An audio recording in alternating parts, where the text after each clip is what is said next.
Hello, I'm Forrest, and I got a problem. I wish I hadn't started singing that at the beginning of this podcast. Now I feel like I have to sing it every time. And then when I start to sing it, I got a problem, I kind of hate myself a little bit. Just a little bit. Then it goes away. It's okay. I hope everybody's doing well out there, not hating yourself, loving yourself. Statistically speaking, somebody isn't doing well. But thanks for coming on the podcast. Hopefully, this will be a distraction or make you feel better or whatever. That's pretty disingenuous. Dig your way out, though. Dig your way out. That's the only way out.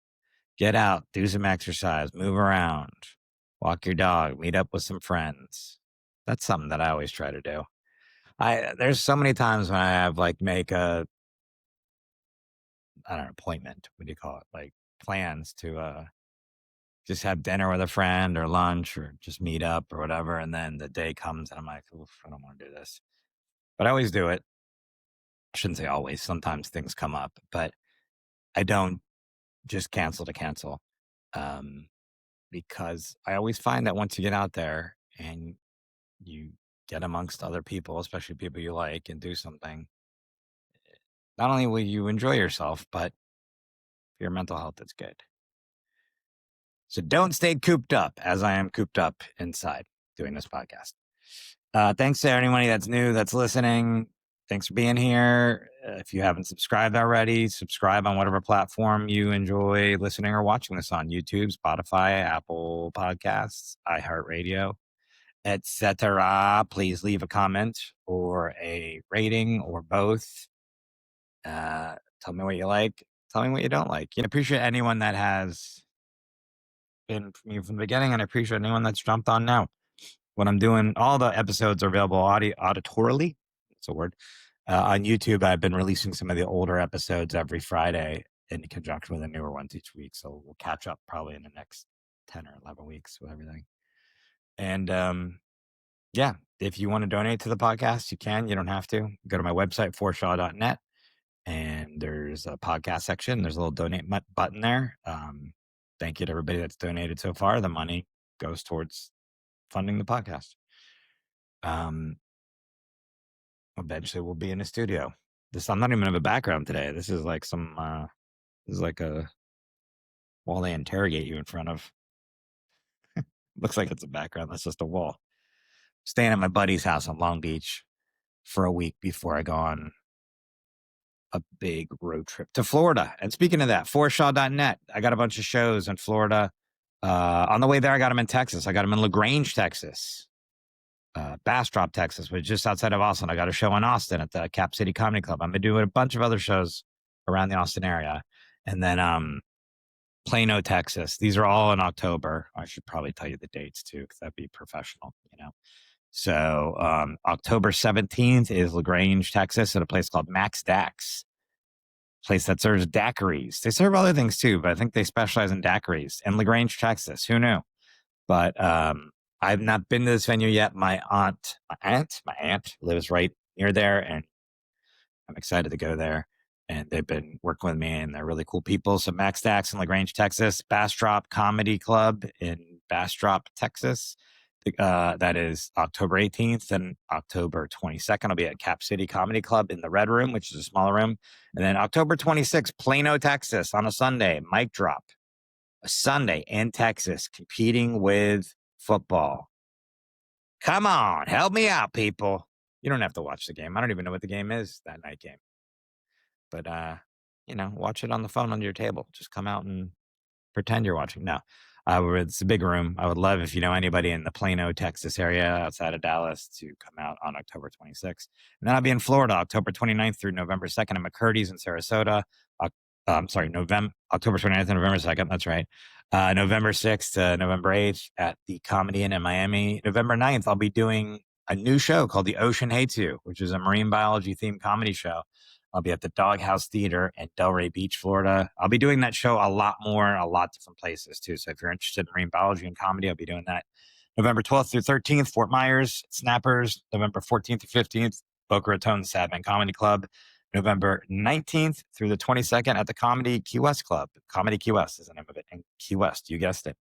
And then a bunch of shows after that. I'll be in Stuart, Florida, Fort Lauderdale, back in Miami. I'll be in Wynwood in Miami. I'll be in Fort Pierce, Winter Haven, Florida. I'll be in Wesley Chapel, which is another Side Splitters gig just north of Tampa.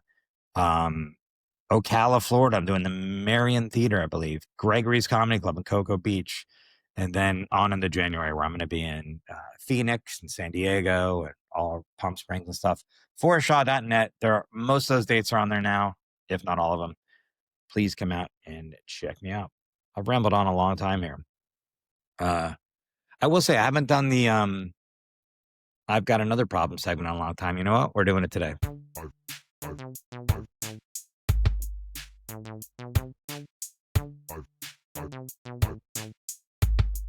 I've got another problem. People that make a big deal about who is performing at the Super Bowl halftime show. Shut the fuck up.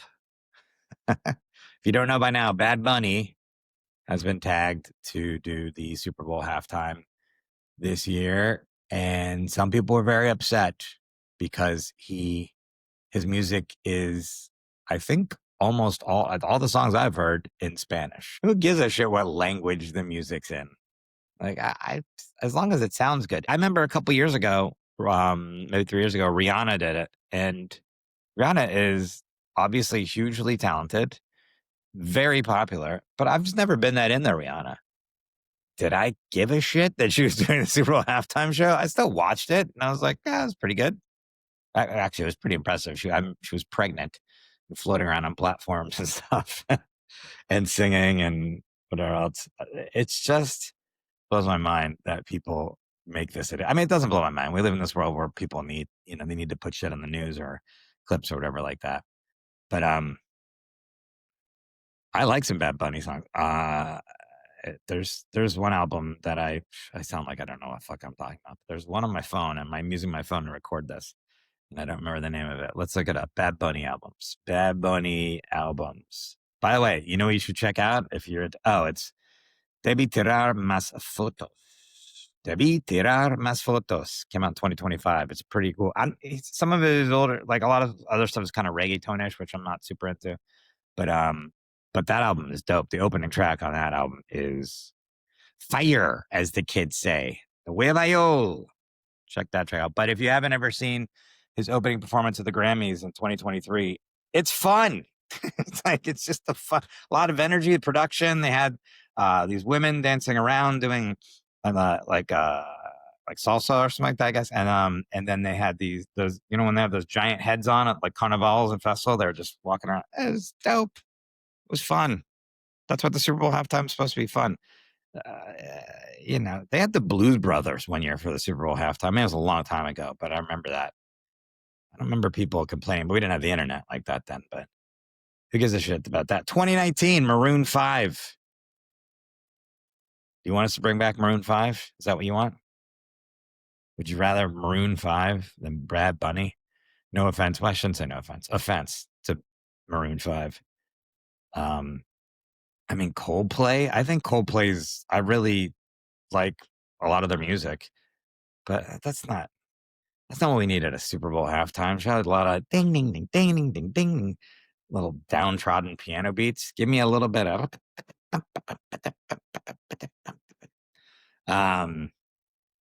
Bruno Mars is good. Beyonce, Madonna. These are all huge names. You have to have a huge name, and Bad Bunny is one of the biggest names in the world right now. What are you gonna have? Some indie band? Some band that's like, like I love Spoon. That's a band I like, Spoon. I wouldn't say they're indie. Maybe they are, but we're not rolling them out at the halftime show. I mean, they're great, but that you want to see an uproar. Prince is dead. We can't have him back. We've already had the Rolling Stones. Paul McCartney's almost dead. I'm just looking back at who we had. Aerosmith and NSYNC. That was in 2001. Oof. Never forget. That was I don't even remember that halftime show, but that can't be good. How did they combine Aerosmith and NSYNC? I don't remember that. Write to me. And then before that, they used to just have themes. Tapestry of Nations. There's the Blues Brothers. That was in 1997. Super dope. Ugh. Ugh. Diana Ross. Anyways, my point is, shut the fuck up. Shut the fuck up, old people. All right, let's get on with the podcast. I've rambled on way too long at the beginning of this podcast. I've been doing shorter ones. Okay, see you on the other side. My guest today is Blaise Markovich. He is a business and HR consultant with an interest in policy around psychology and public health. He received a graduate degree in psychology and neuroscience from King's College, London, and currently he is finishing his MBA, where he wrote his thesis on business cases for different treatment models for addictions. Blaise, thanks for being here. And what's your problem? My problem is, basically, I have way too many to even say, but just Okay. learning about myself, and trying to figure out how I'm able to be my best. Well, sounds like you're human then. That's good. Yeah, I try to Um, be. yeah.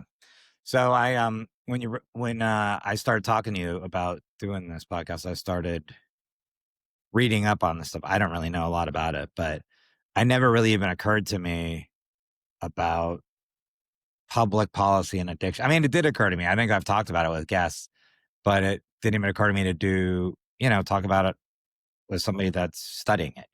Yeah. Um, so when it comes to public policy and like, how would you assess the current state of public policy around addiction in I the US or in the world? I would say, especially in North America, it is actually horrible.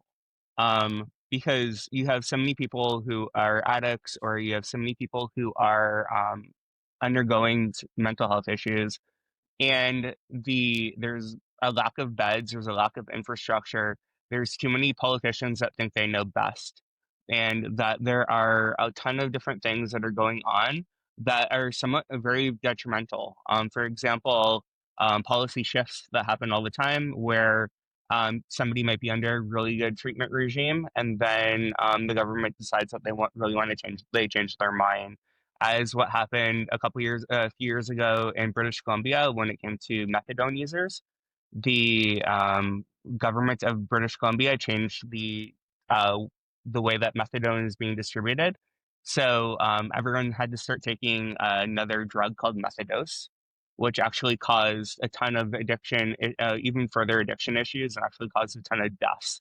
And it was just because of a policy that the government created where they thought they were doing better, but quite honestly, it ended up being a lot worse. Yeah.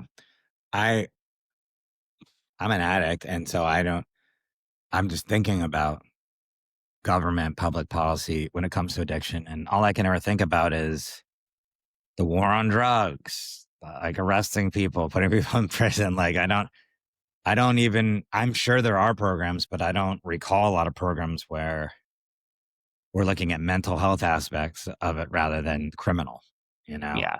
So I Yeah, think because that's yeah. I think that a lot of society, especially when you treat everything like it's a nail when you have a hammer, and that's a way that a lot of politicians think about it. Because for especially for a lot of different people, when they see an addict or when they see somebody who is struggling with their mental health, it's basically out of sight, out of mind, and just lock them up.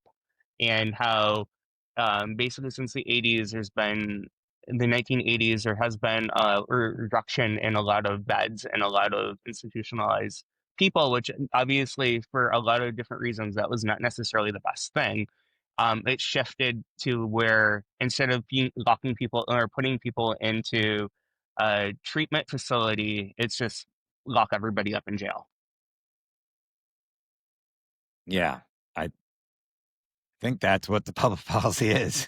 Yeah, It doesn't seem like I mean, if like obviously there's 12-step programs and there's that are quote unquote free. I mean, they are free. You donate some money if you can afford it in those programs, but keep them going. But other than that, it doesn't seem like there's a lot of. I mean, as far as like healthy ways for people to deal with that, it seems like it's a lot of privatized yeah, yeah, businesses, or you have to have insurance kind of thing. yeah. Eh?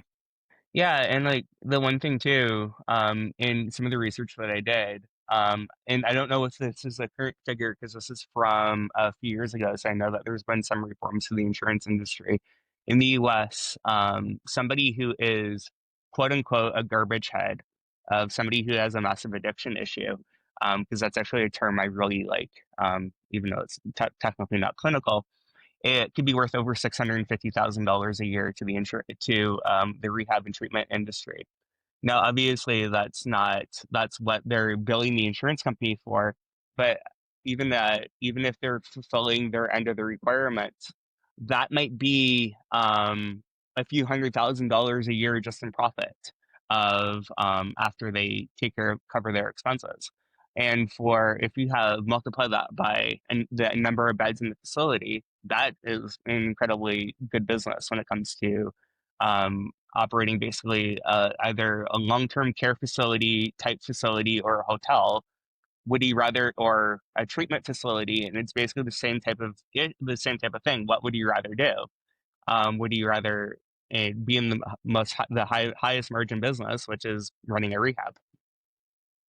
Yeah, it's funny to think that because it's funny that, but I have friends who have had to put family members in different rehabs and stuff, and then the money always comes up, you Yeah, know.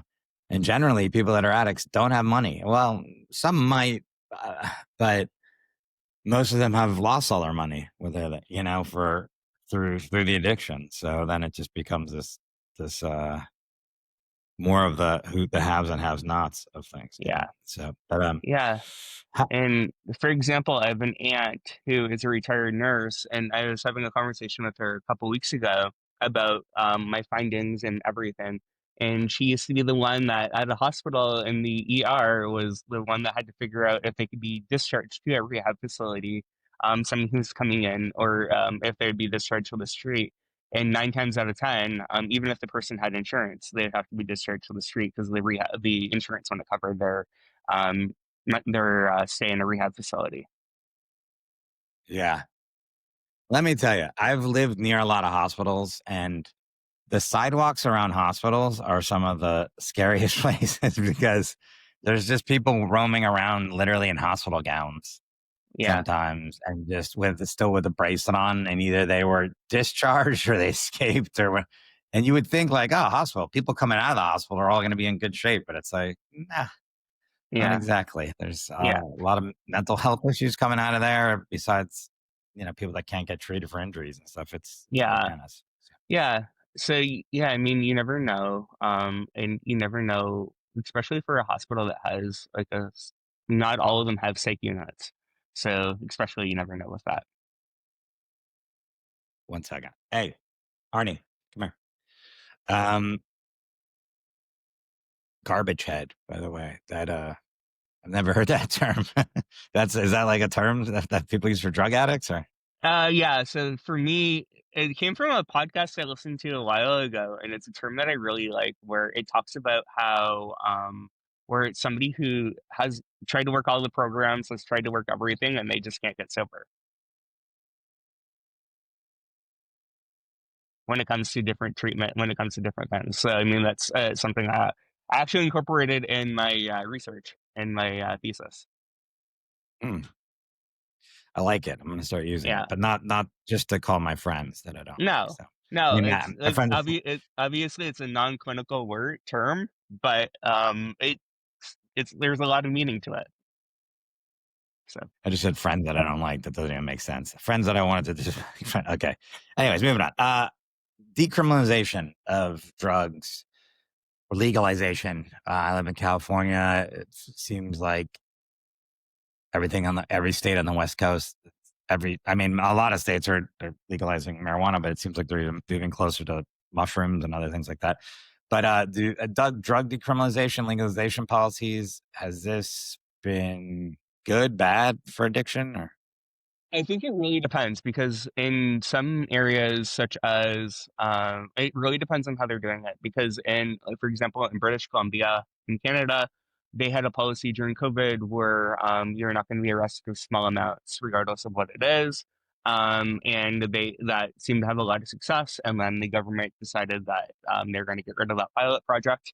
And then also you have the ideas of what happened in like Portugal and different things where, obviously, drugs have basically become legalized, and if it becomes an issue, you're mandated to start treatment programs.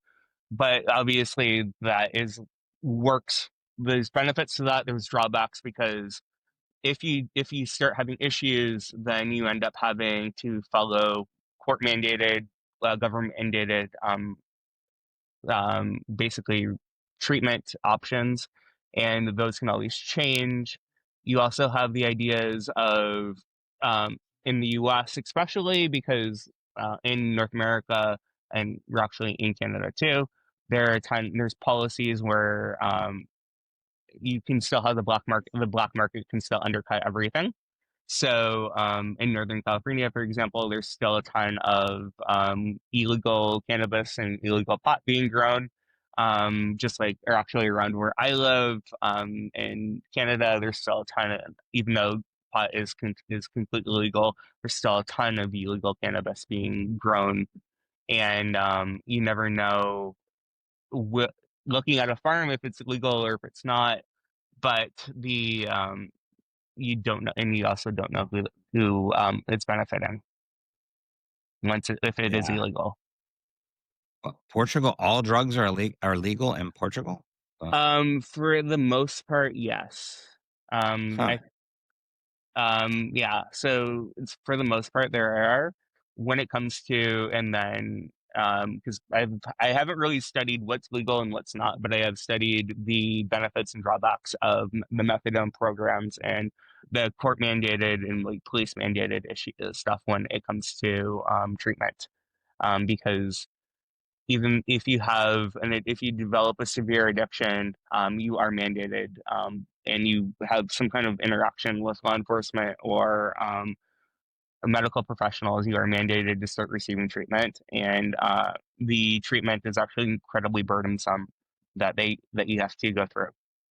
Hmm. Um, So and was that like yeah, an example of some like policy that is like working? Because I know I've heard like of needle exchanges. I don't even know if that's in this country. Is that Amsterdam? Maybe I don't know. I feel like yeah. Amsterdam or Netherlands. So Is that, I'm a huge believer in needle exchanges and anything like that because you just harm reduction in general. But like you always have the ideas of if there's harm reduction, what if that's the policy of the government of the day, what will change 6 months, a year from now? Will the coping strategies that somebody developed um, to overcome their addiction, will that change?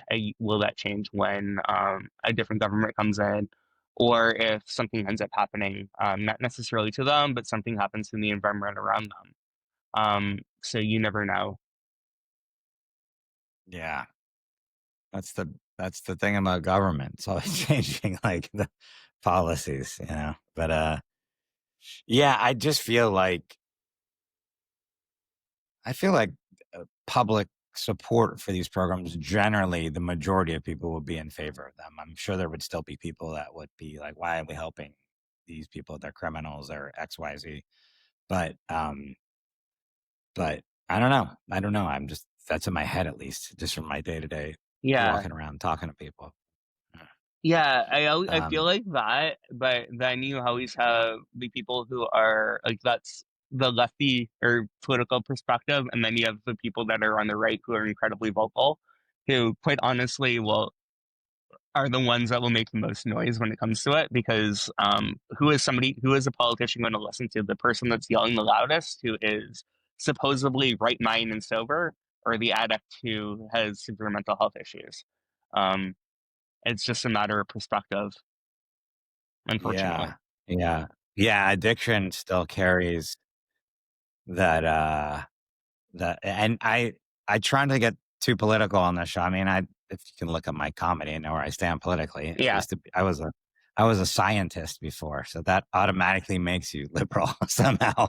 but uh, but um, the current Secretary of War, whatever the fuck it's called now, Secretary of War, Pete Hegseth, who I'm not a fan of. He had this meeting the other day where he called these generals in and like was like, they can't be fat anymore. You got to shave your beard. He's just ridiculous. But one thing I will say that bothers me in the media with regards to him, who again, not a fan of at all, is they always talk about his alcoholism. And they're Yeah, always like, yeah, he's an alcoholic. And I'm like, that shouldn't be part of the narrative. Like, you can say a lot of things about Pete Hegseth if you want to, like critically, but it does rub me always. And then when they had that meeting the other day, like, well, he's an alcoholic, he can't be in charge of anything. I was like, that's not true. Like, like you can be an addict recovering and be perfectly so I don't know. It gives me no joy in having to defend him on that because I'm not a fan, but just from the grand the scope of things. yeah, Um, yeah. Because like, there's a lot of people who might have an addiction or might have whatever that you don't know, like you wouldn't even think about. And like I was listening to a podcast this morning, where we're talking about different things, and the guy says that he has a healthy relationship with edibles and alcohol, but that yeah, was and then they're asking the co-host of the show what his addiction was, and he's like, I think at one point it was video games, but now it's TikTok. um, so he just shifted from one to another, and I think that's yeah, exactly what a lot of people's are. My life, I've never really suffered an addiction, for example, but I shift periodically from one thing that consumes my life to another, just like the change in seasons, and like watching like one sport to another. So like today, um, I was like to uh, somebody, I don't know what I'm going to do because there's no baseball today. Because I'm a huge baseball person, and tomorrow is the start of the next round of playoffs. Whereas yesterday, all I did was watch baseball and football while working, and yeah. like it's just like the change in seasons is like you could have the change in addiction when it comes to everything. Yeah, it's funny too because TikTok and video games, being addicted to that, people just laugh. Yeah, he's addicted to video games, and it's like, yeah, I think that addiction is as real as any. So when it comes to the rise of autism, there are a ton of like when it comes to video games and everything else. I think one of the big things, especially with the talk of Tylenol a couple weeks ago and everything, that it's just the definition of autism has changed in the last few years, with the new DSM-5 from the American Psychological Association, where it's more encompassing on everything. But it's also it's society's allowed people to be who might have had to get out of their house and had to actually talk to somebody, the chance to just stay at home, play video games all day, get food delivered to their house, not have to talk to anybody. If they want any human contact, there's AI bots and everything else that enable that. The Yeah, semblance of human contact. And society has also basically said that if you go to the grocery store in your pajamas, you're completely okay. Um, but 20, 30 years ago, that was a completely different idea. You actually, for the most part, you had to leave your house. You had to talk to people. You couldn't just walk around with headphones in your ear and completely ignore everything that was going on around you. Whereas now, I mean, you could quite honestly live a completely hermited life and not even miss anything. yeah. Certainly can't wear pajamas back in the 50s and 60s to the grocery store. Yeah, You had to wear like a button-down shirt and slacks just to mow the lawn. yeah, What yeah. a dumb Or thing. wear your or put on your bust tie to Yeah. just go to the grocery store and get your lunch meat or whatever. Make I sure that everything is I had a properly whole bunch of ironed. pictures. Yeah, I had a whole bunch of pictures scanned not too long ago. My family that was just so I didn't have to have boxes and boxes of them. And there's all these photos of my grandfather doing yard work, and I would wear what he's wearing to a funeral. Like Yeah, he's doing like yard work. I yeah. was just I like, mean, isn't that hot? Yeah. I remember a few years ago having a conversation with my mom. My grandfather who died in the 90s, early 90s, did not own a pair of blue jeans because that was too casual. I don't think I wear So anything but blue jeans, yeah, honestly. Like I think that's my whole life.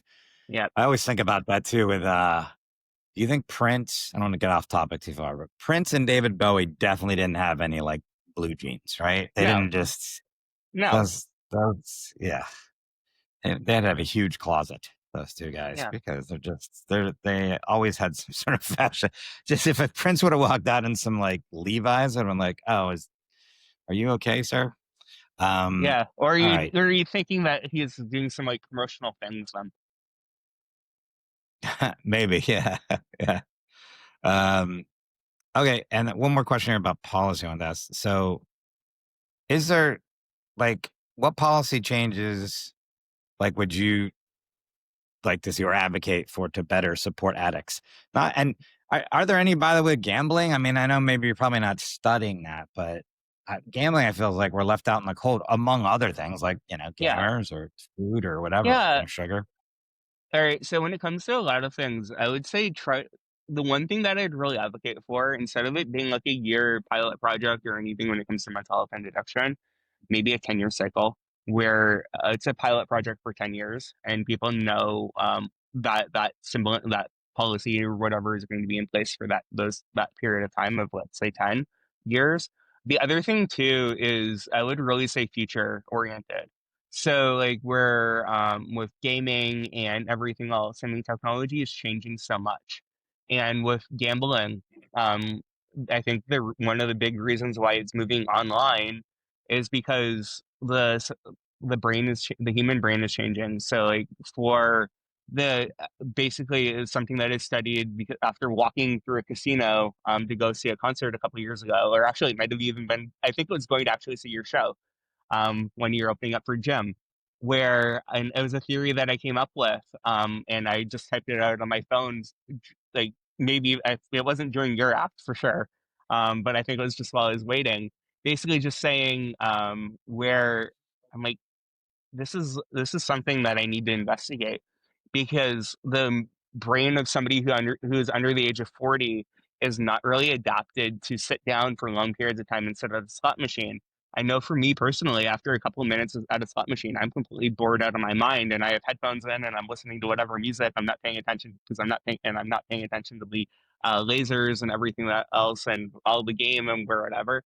But so that's where I'm thinking. That's where I'd really developed the theory. That's why so many casinos are moving to apps now, or the gaming is moving to apps because it's another layer of trying to prolong their industry because they realize that in some ways your industry is declining when it comes to the land-based casinos, and yeah. So I mean, that's just another thing too, where I think policy really needs to catch up to everything because um, technology is changing every day. I mean, as of yesterday or whatever, you could type in a prompt on and have a whole video and type in a prompt, say three numbers, and have a selfie taken of you, and you can create a video of you walking around anywhere for I think the something that came out with ChatGPT. And I have a couple of friends who were playing around with that this morning, and I'm like, it looks really good, but what are the consequences? What are the drawbacks of that? And I mean, right now you can tell that the stuff is animated, but what will that look like in a couple of years? Whereas I think, quite honestly, the laws, policy, and everything needs to really catch up fast. And it's horrible because um, having to explain to your 90-year-old politician what a phone is or what an email is where they're at right now, where that obviously is way too obviously that is way too it not even that's not even advanced enough to understand for them to understand large language models or anything else when it comes to anything. And I mean, the one thing too that I really advocate for is when it comes to technology, that people have somewhat self accountability and everything because you never know what platforms, what's going to happen a year from now, 2 years from now, where you're putting your information, where you're putting anything. So you never know what the future is going to hold. You don't know if that business is going to even be around in 5 years from now, or even 5 days from now, and where you're putting your information. So that's one thing that I always advocate for, is that people think about the future and people think into the future. And I mean, that's another thing to really think about when it comes to self control and when it becomes an addict, because so much of the addict idea and the mental health ideas around mental health are to what do I need exactly right now? And maybe even thinking an hour into the future. For some people, it's not thinking a year into the future, it's not thinking 5 years into the future. But quite honestly, unfortunately, the people that adapt and the people that are the strongest are the people that are able to think into the future and not live a subsistence life where they are thinking long term. And for some people, even though it may seem like they're thinking long term, they just fall into whatever. And it seems like they're thinking 10 years down the line, but really they're just thinking right down the middle, or right down. They're just thinking for tomorrow, but quite honestly, they're just lucky. Whereas somebody who has a severe addiction um, might even be just thinking, "How am I going to get through the next 5 minutes?" Where that is something where it's it's really depressing thinking about. But it's something that a lot of people need to think about. Yeah, well, that's the mantra, a lot one day at a time kind of thing, you know? Yeah, So, and I've even heard it broken down shorter than that, you know, 1 hour at a time, 1 minute at a yeah. time, you know, I kind of thing. mean, Especially when you're presented with something that might tempt you to stray from yeah, recovery yeah, or and like something, you know? there's somebody in my life who, I mean, and I just thinking about the idea of detoxing. There's somebody in my life, or not necessarily in my life, but somebody I kind of knew, who entered a treatment facility for a severe ketamine addiction, and she was 25 years old and ended up getting severely dehydrated because she wasn't being looked after properly, and ended up suffering a severe heart attack. And they ended up working on her for 45 minutes to revive her. And is the last thing I heard, this was a couple years ago, and the last thing I heard is that she's basically bedridden, is aware of what's going on around her, but has no ability to move and has no ability to communicate anymore. So I mean, you balance that idea and you balance trying to think about the future. And unfortunately, especially when somebody's detoxing, you just think about minute by minute. You don't think about hour by hour, day by day. Yeah, I second by second, I'm assuming, because it's got to be an eternity every second. So, Yeah, um, treatments for addicts. So, I wanted to ask you about this because I've mentioned it on my podcast, but I think we had talked like when we were emailing back and forth a little bit, like GLP-1, which for those at home, I'm assuming everybody knows what that is, but they're well, actually, I don't even know what GLP-1 is. I know it stands for like glucogen something. yeah. But, yeah. I'm not gonna be the one to try to get into the whole Latin of everything when it comes to saying it. But basically, it's like Ozempic, it's like Wegovy, it's anything to do with diabetes, the modern day diabetes treatment. Yeah, so I mean, it's actually when they first came out, I remember doing a research project because I first heard a lot of talking about it and how beneficial they might be to addiction when it came to a business analyst that were talking about the company Novo Nordisk, who is one of the big makers of that class of pharmaceuticals. And they were thinking, okay, they could even be in water at one point, how like fluoride or like different chemicals are used to treat water. How Wow. there might be low dose. You might be able to have a low dose of GLP-1 antagonist within your tap water, so that way, if you want that, it's available. And quite honestly, I don't know if that's the way that everything is going to go when it comes to it, but there are a lot of benefits to everything. There also are a ton of drawbacks, but just like everything in life, if you can if you can reduce your chances of developing a severe addiction or anything like that, which is um, where some of the science is going when it comes to GLP-1s, that would be beneficial. I mean, the where it came from. One thing that I did see a couple days when researching talk in order to talk to you was, and something that I want because I wanted to get the numbers right, is when somebody's on a GLP-1 antagonist, there's about a 10% reduction just in their grocery bills when it comes to buying food.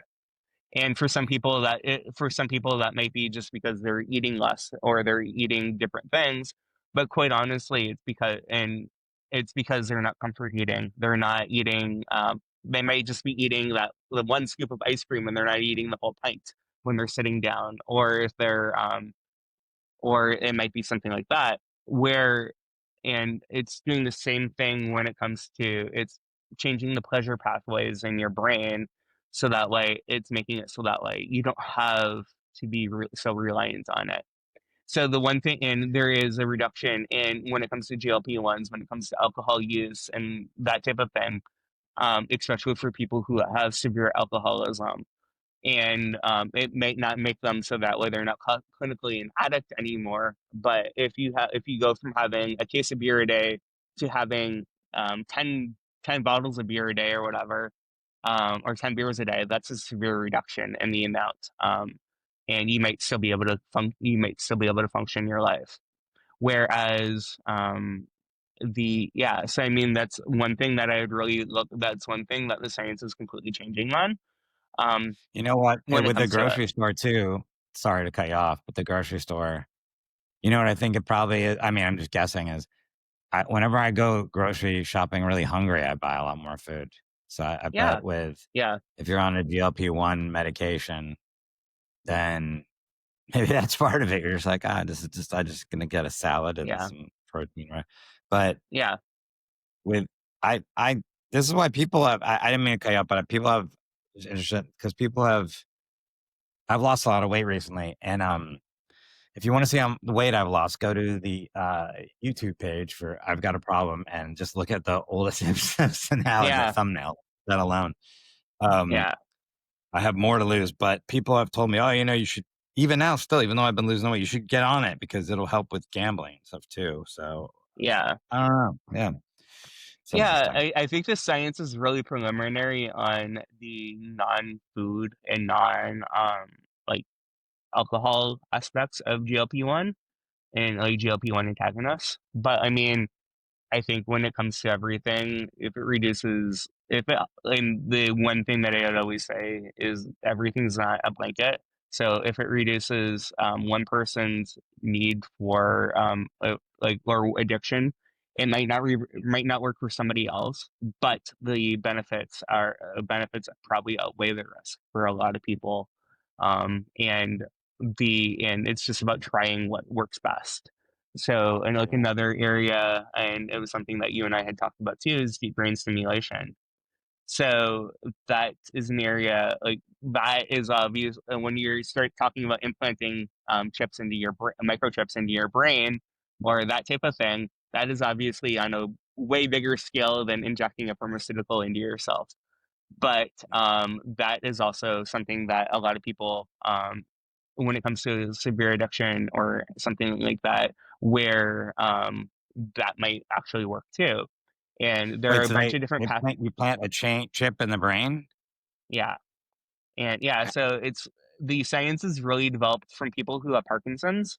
And it's the same type of idea where to control seizures and to control movement when people have Parkinson's, and when people have different types of seizure disorders, of having, instead of them just cutting out parts of your brain, of implanting chips and to send different impulses to that area to try to control the different behaviors of your brain.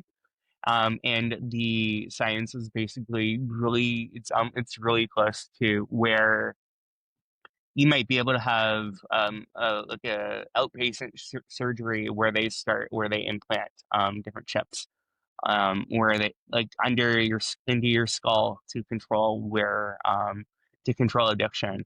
and like Wait, so where who would control the who would control it?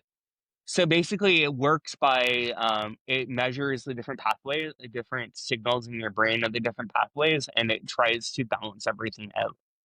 It's not necessarily controlling it, where it's basically in the chip is able to think for itself and is able to balance out. So if, let's say if you have a dopamine rush for some in one aspect of your brain, it might the chip might make it so that way you don't have as strong of you don't feel as all the dopamine hitting your brain or that type of thing. Whereas if you don't have that chip in, you're just gonna have the rush. But if you have the chip implanted and you have and you have it so that way it controls dopamine receptors in your brain, which is obviously the drug that controls a lot of addiction.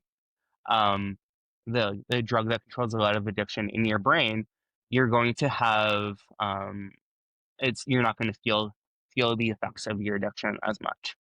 Um, and I mean, Sounds like the science is really sorry. evolving in that, but it's something where I think within the next couple of years, and I mean, to go back to the term that I used earlier of garbage head, they're using people who have severe addiction and who have not responded to other treatment, and they're using that as a last resort. And for a few of the studies that I've seen, it works really well for them and they're able to get their life back. And then for other people, it still hasn't. So it's about really doing, it's going back to the idea that all benefits might not work for everybody. Yeah, it's the whole time you were talking about it, I was thinking, would I do this or not? Like it sounds like a Black Mirror episode. Probably, I think there was one last season that's similar to this, where she gets like a brain injury and they put a chip in, then they start running ads through her. But Yeah, and I mean the people who are the organization who is has there's about I think there's close to 80 different research institutes and universities working on it, but the one that's getting the most attention is Elon Musk's Neuralink. And but quite honestly, with the way that without getting too political and without getting anything, do you really trust something that Elon Musk wants to implant into your brain? Um, that's the one thing that I've always thought of when it comes to it. yeah, that's the problem. Is yeah, because that's what our brains go to, like politicized stuff. I mean, because everyone was like turning in their Teslas and then like getting rid of cars. And I was like, well, I hope they're still getting an electric car because electric cars are good. They, Yeah, whether you like Teslas or not, they're still way better environmentally, climate change, all that stuff. So if somebody is doing research or their company is doing research for something that could benefit people, it's again, you find yourself not wanting to get tied up in that. But yeah, I don't know if I do that. I'm pretty old school. I think the old school thing is like I don't want to. You know what it is? I don't even want the surgery at this point. I know you said it's yeah. outpatient, but it just seems like cutting into your skull is like that's got to be a last resort kind of thing. It seems. Yeah, I think as of right now, it kind of is, and that's why it's people who have not responded to other forms of treatment. But I don't really know where the science is going with it because it does really work for people who have seizure disorders or people who have Parkinson's and that type of thing. And it's basically just using the same type of chips, but in a different way. So I Yeah, really think the science is out, but you never know what the drawbacks are because obviously too you have a severe if you're implanting anything into your brain you have a severe risk of infection too. So do you really want something that's going to cause infection implanted into your brain or that could possibly cause infection implanted into your brain? yeah. It's but I mean also just where it's coming from, Parkinson's and Alzheimer's, things like that. It's just like wow, if it can help people with that, that seems like some of the. I mean, everything's bad. Cancer is bad too, but at least with cancer, you're aware of what's going on. When Yeah, I hear stories of my friends' parents that have Alzheimer's, dementia, things like this, where they don't even recognize their own children, what a Yeah. terrible world to be in, because then you can't even make your own decisions and your own life. It just becomes this crazy thing. So put a chip in my brain for that for sure.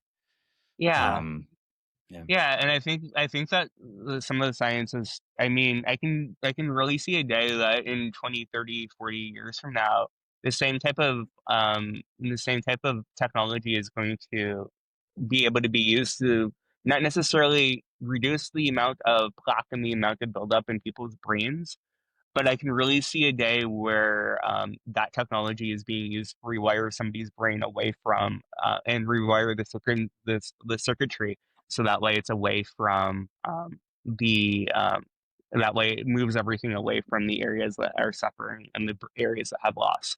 But quite honestly, that's completely outside of my wheelhouse when it comes to addiction and everything else. yeah. So It's fun to talk about. I even thought yeah, about it is. like criminals or sex offenders, things like that, like Yeah, people that clearly were not doing rehabilitating enough. So where yeah, it's like, oh, I'm gonna yeah. get And out I of the way. mean, when it comes to different theories, when it comes this type of thing, I had to when I was working on my when I was working on stuff for King's College London, my graduate degree there, I had to learn a lot about hippocampal regeneration, and how I remember having a conversation with a cousin of mine who at the time was becoming a pediatric neurologist, and she's like the ideas of diet and everything, because at that point the science wasn't really that well understood about this ideas of diet and everything when it comes to brain short-term memory and everything else, but it was just a theory that I developed as like a 10-year-old of observing everything, like observing the people around me, because it always seemed like the people who had worse memories are the people who drank less water. um, and I remember, and when I was studying, I remember having a conversation with that cousin saying, I was wrong, or you are wrong, and I was right." And as a 10-year-old talking to somebody who was studying to become a doctor and studying to become a neurologist, I just was like, "Oh wow!" Like me having the background in business, who this is somewhat how it grew from a hobby of mine studying like psychology and everything into something that I actually started studying. And I was just like, I was completely like, wow. As a 10-year-old, I was completely right. Um, and I mean, that was Yeah, a and big ego boost at that point. So I you think never it's know. yeah. When I think it's I think like what you're studying and doing, and other people that are in the same field and stuff, is not only interesting, but seems like the way we should the as a another piece of the puzzle on how we can approach not only addiction but just problems where Yeah. you're looking at business with psychology, Yeah. because Cause and yeah, and neuroscience and all this stuff, because it's a lot of times you think those things are canyons apart, or yeah. canyon apart, but and they are, Yeah. but being together is interesting. Yeah. Yeah. Cause I mean, there's so many people that have studied psychology and everything. I mean, look at, uh, Mark Zuckerberg. He was studying. He was when he dropped out of Harvard. He was studying psychology to start Facebook. When he Yeah. started Facebook. But the one thing too is, I mean, there's a huge area of everything. And like when I was working on my thesis for my MBA, which is why I contacted you, was basically how I wanted to learn about the treatment. I wanted to spend 6 months either coming up with a business plan of opening up a facility for treatment, or what could be instead. And quite honestly, I came with the idea after spending the 6 months on everything and researching it, and as a part of my work, where I'm like, there's about 10,000 mental health and addiction beds currently in the US. That number is actually growing every day. But the way technology is going, the way that everything is going, well, those 10,000, I can't see, I can see about 10 years down the line where that you're not going to need those 10,000. But and that's going to, because of different shifts when it comes to pharmaceuticals, when it comes to different things. But the one thing that I really see a growth in is, and this is the conclusion of the 6 months that I spent on everything is that there needs to be aftercare. So, like, currently, for most people, when they leave a treatment facility, they're just left on the street. They're left with or they're left with their family. They're left with whatever. And for a lot of people, it's just going back to the same environment that they're in. Whereas for somebody who is, if they are able to get aftercare, if they're able to get have everything in place and have counseling, have family members who are trained a little bit, and I mean, it might be with non-enabling behavior type ideas, um, that will go a long way. And the conclusion was basically that technology is there when it comes to treatment and when it comes to different types of therapy and when it comes to psychotherapy, but that's never going to replace a human. And I mean, there's so many different people. There's even a lot of the therapy apps that are, I think they're in the process of trying to come up with different ways to replace humans. But I don't think there's ever going to be a time when for some people that, or for most people, that they're not going to need therapy. And I Yeah. mean, for me, I've been in therapy a few different points in my life. And the way that I've always approached everything is I move on from stuff incredibly fast, just the way that my brain is wired. And so therapy doesn't work for me, but that doesn't mean that therapy is going to work it isn't going to work for everybody. And for a lot of people, they do need therapy. And I mean, so you never know. Well, I would say, with regards to all the things I've learned doing this podcast, is keep trying different things Yeah. and try figure out what works for you. And Yeah. Just the fact that you're listening, you're watching this, and is might be the first step into you getting treatment and getting help. Um, and the fact that you actually care, or the fact that you're interested in the subject might be the first step into helping somebody yeah, or learning about yourself or anything. Because I mean, I have so many relationships and so many friendships where I am friends with them or they're in my life because I know some of the journey that that person has went on, and I've been able to learn about either myself or use it for foundation knowledge when it comes to what I've studied, um, in particular. And it's so beneficial. Like, I mean, I'm always talking to different people and trying to learn about yeah, them and trying to learn about myself. And just because somebody might seem like they have the ideal life, you never know. yeah. Well, Blaise, thanks for being on the I've Got a Problem podcast. Blaise Markovich, thank you very much for your time and your insight. And yeah, thanks again to my guest, Blaise Markovich. And I just want to share a quote that he shared with me when we were emailing back and forth. He attributes this to a friend that is a psychotherapist. And their quote is, just because I think this quote is a quote. I mean, I would like to say this. I can't say it. And I think this is a quote that addicts can tell other addicts. Just because my life is fucked up doesn't mean I can't give good advice. I think that's should have been the name of my podcast if it was shorter. If it was closer to I've Got a Problem. But I mean, that's really the theme of this podcast. I mean, whether you've been clean, sober for 30 years or clean or sober for like 30 days, you still have some insight. You still have things that you say are valid because you've gone through it. I think people that haven't had a fucked up life aren't going to be able to give you quite as good advice. I have no data to back that up.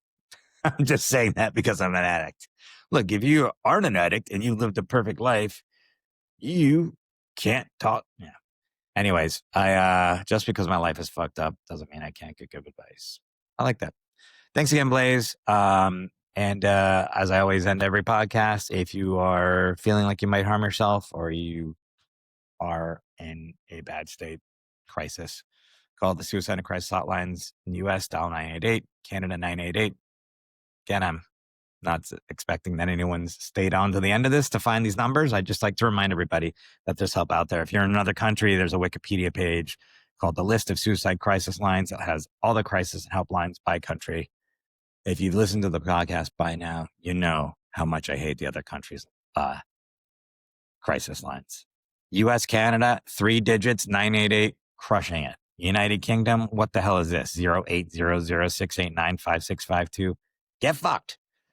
Australia, 13, 11, 14. That's not bad. But like if you're going to do like numbers like that, it should have been like 11, 12, 13. But it's 13, 11, 14. Finland, 0925250111. I can't even with Germany. It's too many. It's 11 digits. What are we doing? Wikipedia page, list of suicide crisis line. List of suicide crisis lines. Google that. Thanks for being here. Love you all. See you next week.